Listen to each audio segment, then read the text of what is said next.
Howdy, folks. I'm a popular parkour pizza parlor presenting the Pirates of Penzance, I'm Amber. and here's some Reddit or some pizza slices. Now everyone's going to be hungry. They're like, thanks, Brian, for starting off this episode by mentioning food. You're welcome. Have a good episode. All right, folks. Our first very rage-inducing episode or letter is titled, Am I a Jerk for Throwing Away Elf on the Shelf and Ruining Christmas for My Kids After My Husband's Prank? And I added the parentheses there. For context, this year was the first time we would try Elf on the Shelf with our kids. We have 3 kids, Lucas 9 male, Andy 8 male, and Claire a 5-year-old female, where Lucas and Andy are from our past relationships. However, Miles, my husband, a 37-year-old male, has accepted Andy as his, and so did I, a 35-year-old female. I accepted Lucas. Every Christmas is special for Andy. His birthday is on December 24th. His dad started a tradition where Santa would have consideration with him for being a kid of Christmas, so he feels magical and special. I always try to give him that. Last year, I left Santa Claus footsteps, ate a carrot and grass that he left for Rudolph, and stuff like that.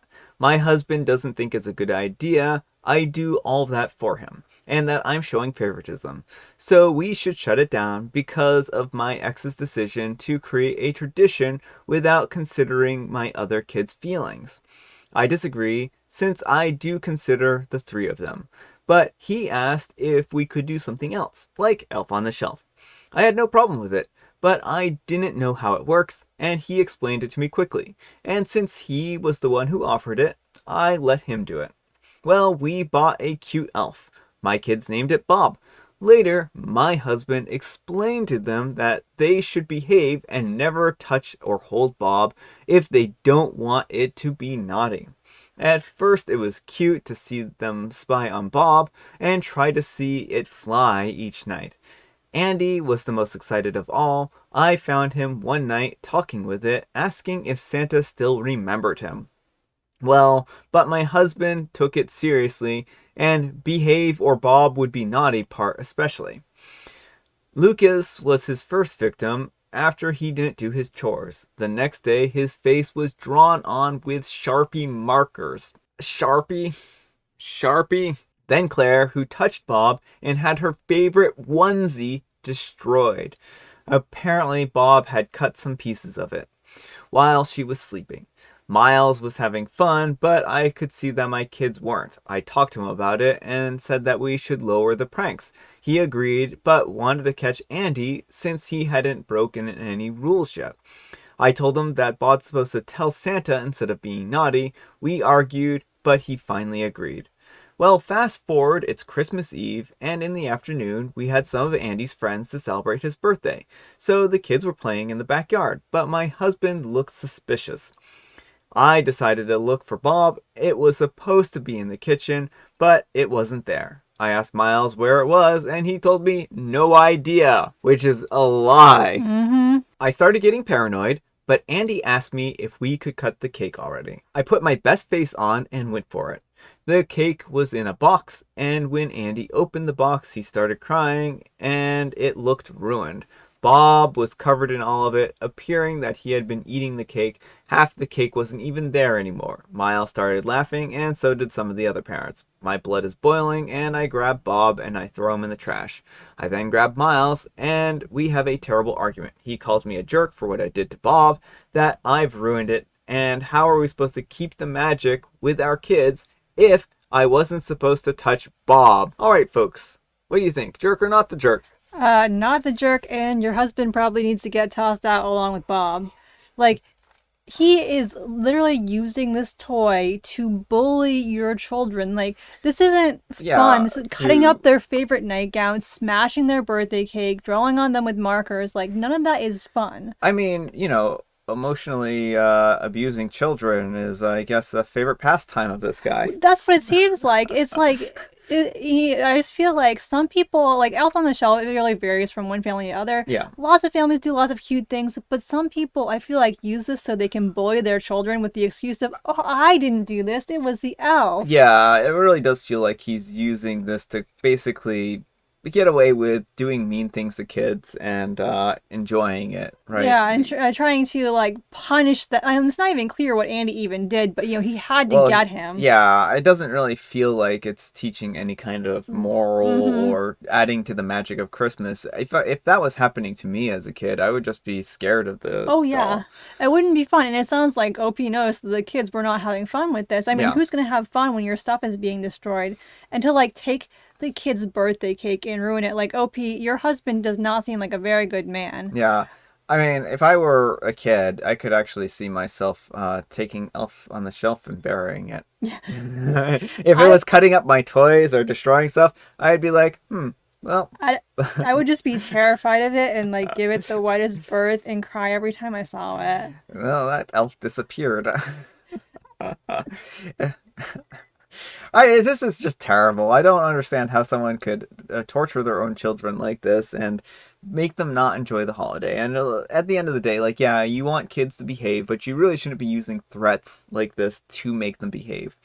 And I certainly, like, everyone's going to have a different opinion on Santa Claus and all that kind of stuff. But again, these should be fun type of things, I feel like, and not taking it to this extreme. Right, like if the elf is causing mischief, it should be mischief the kids can enjoy. Mm-hmm. Like, Oh, he made a flower angel, right? yeah, exactly. Things like that, just silly little shenanigans that everyone in the family can appreciate. Yeah, but drawing on a kid's face with a marker, permanent marker, is just not good. And cutting up their favorite Yeah. night clothes, Yeah, smashing the cake, yeah, like none of it's these all things. terrible. None of these things seem very good. So let me know what you folks think.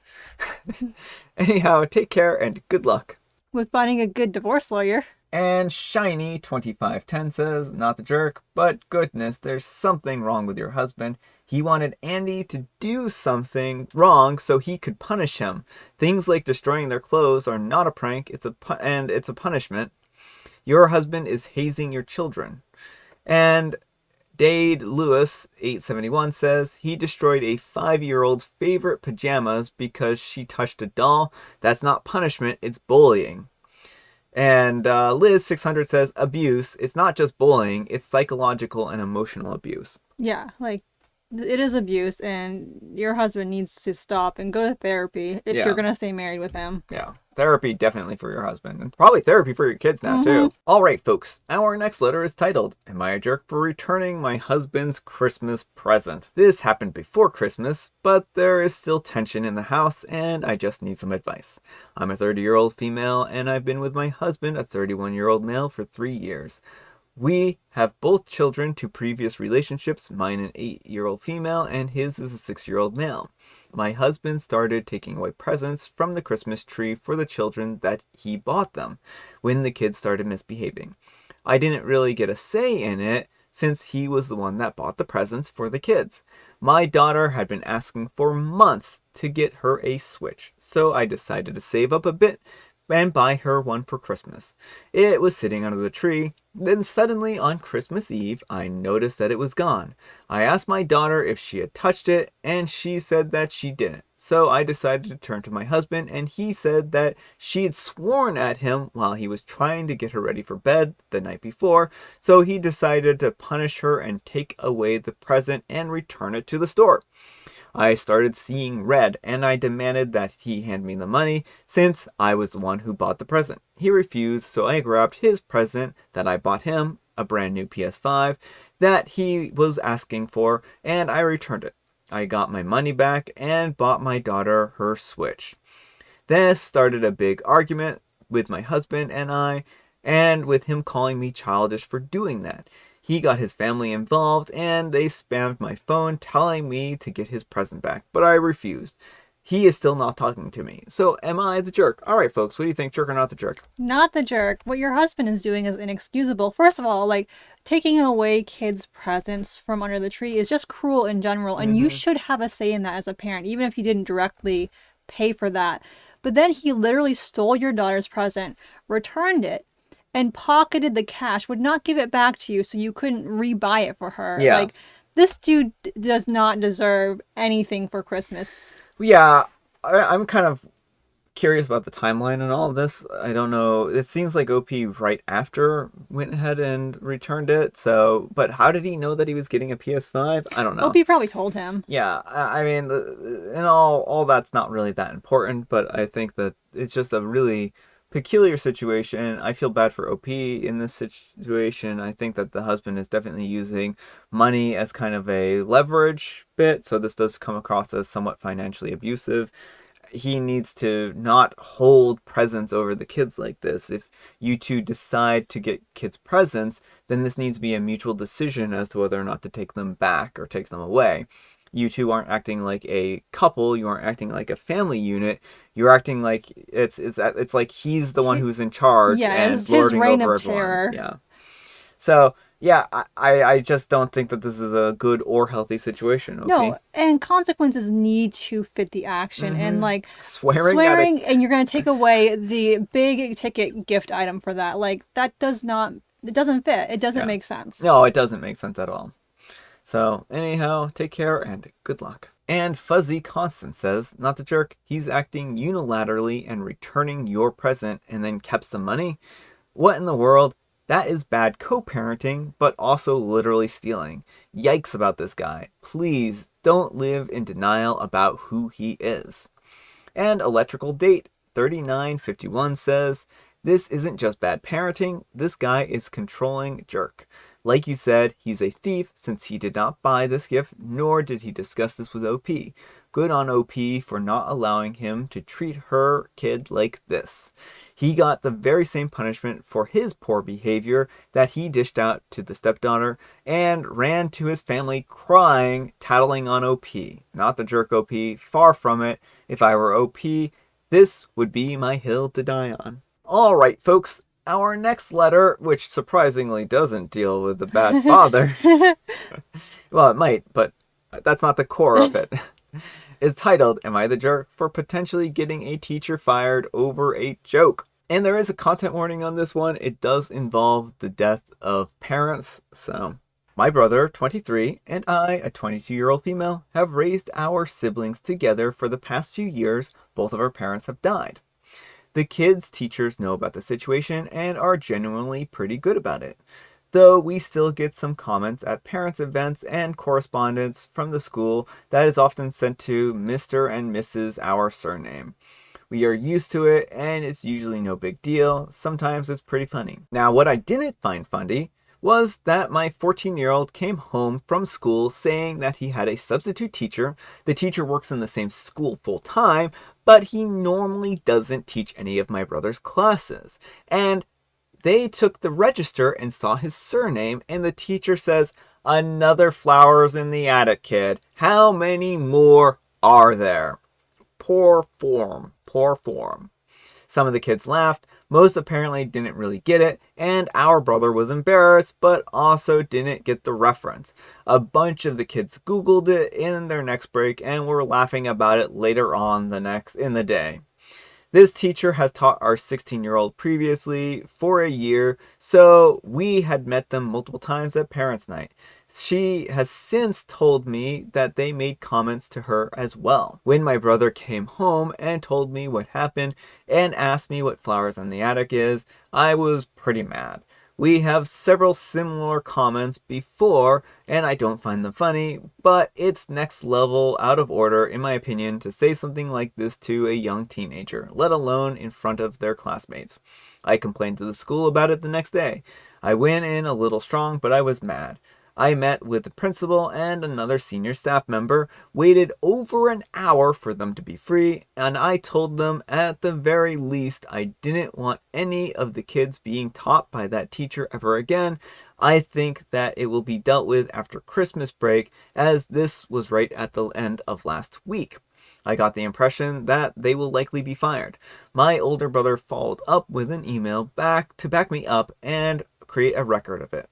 We saw some friends yesterday and told them about the incident. They were horrified, but not at the teacher, at me for complaining about it. They said that it was a joke and that I may have just cost someone their job. They think that I overreacted and that it was actually pretty funny. They said, of course, people will make a flower in the attics comment because my brother and I are close and affectionate. I don't feel that I should need to say this, but nothing like that has ever happened. But to be crystal clear, there isn't anything like that involved in our relationship. Our 14-year-old has been pretty embarrassed about it ever since, and for the first time, he asked me not to hug him or kiss him when I drop him off to meet his friends. He's worried about the bullying when he goes back to school. Edit to add, I just spoke to our 16-year-old. She thinks that it started after our first parents' night, when this teacher met us and saw us and interacted with us. Most likely, we arrived separately, and my brother greeted me with a hug and a kiss on the cheek/forehead. I probably also had my youngest sister on my hip. Scandalous. 16-year-old says that they may have given off family vibes because they're a family. In reality, I was probably stressed because I hate parents' night, and a 16-year-old used to be a terror. Big Bro was probably trying to and failing to comfort me. Alright folks, what do you think? Jerk or not the jerk? Not the jerk. What the teacher did was totally inappropriate and out of line. Yeah. Like, if they have any questions about the nature of your relationship, that's something to bring up in private. That's not something to make a joke out of in front of a child, the entire class. Well, and the thing is that high school can be a pretty bad environment in the respect that there's lots of bullies and kids are just looking for a reason to pick at other kids. And that's just kind of the nature of these schools. Not that I'm saying that it's right, but kids are mean sometimes, right? And they look for reasons to bully people. And he was purposely giving them ammunition to do this. And I think that's wrong, right? A teacher who's going to bully the student doesn't need to be a teacher. And I mean, I don't care if it cost him his job or not. You don't bully students, plain and simple, right? Right. Well, and on top of that, you have these children who went through a highly traumatic event. And now you're just going to make fun of their family arrangement because they don't have the stereotypical nuclear family with a mom and a dad anymore. Yeah, I mean, how low can you possibly get in the respect that you're going to pick on the one family who's basically been decimated and have to rely on this, not ideal family structure? Like, parentifying kids is not a good thing. But, the brother and sister have roses to the occasion. And I think that this is a sad situation, all in all. It's tragic. Yeah, well, you and your older brother, it sounds like, are doing a fantastic job raising your siblings. Like, I'm sure this has been really hard for you both. And, you don't need this. You don't need people like this who are going to twist the situation and act really... And again, the teacher is turning it into something weird. Yeah. That's really what it boils down to. Exactly. There's nothing wrong with siblings being affectionate. Yeah. There really isn't. And we need to stop with, making this. Yeah. So, anyhow, take care and good luck. All right, folks, it is tea time. Grab your beverages of choice. I have some tea here today, and I picked it out myself. But Amber has picked out our monster joke. So lay it on us, Amber. Please have it better than yesterday. What is the abominable snowman's favorite food? Really? The abominable snowman's favorite food is clearly ice cream. Everyone knows that because I was going to say it's abominable, but it's haggis. The abominable snowman's favorite food is haggis because it's abominable. And I just said it. I have the guts to say it. Cold cuts. Cold cuts. That's kind of abominable too. Everyone's like, Brian's just going to sit here and insult all of the food. I'm fine with... I haven't ever had haggis, but I'm fine with cold cuts. And I have Earl Grey.